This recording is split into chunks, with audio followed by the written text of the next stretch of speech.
Hey, I'm Lukas and I'm responsible for the electronics development on one part, and on the other part I am responsible for the sensor automation and for the integration of the chemical assay with our sensor system and the microfluidic chip.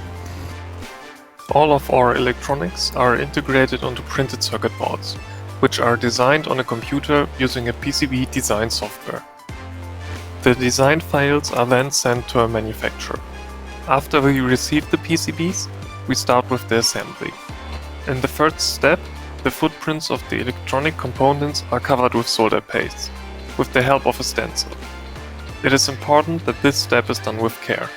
Wrong application of the solder paste will result in solder bridges that later have to be removed manually.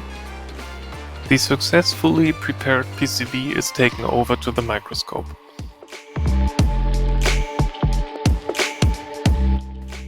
Now, the ICs, resistors, capacitors, and other electronic components are placed on the PCB.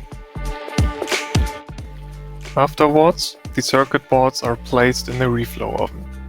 The oven heats up the PCBs with a predefined temperature profile to ensure best possible solder connections between the circuit board and the components. This process takes about 7 minutes. After the cool down phase, the PCB is ready for the next step. Some components can only be added to the board after the reflow step.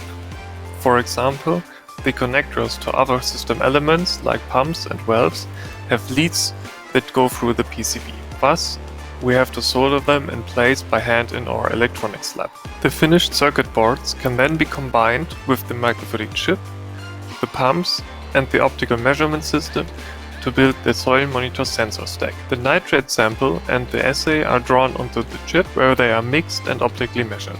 In the next video, we will show you more about the chemical assays that we are using for our measurements.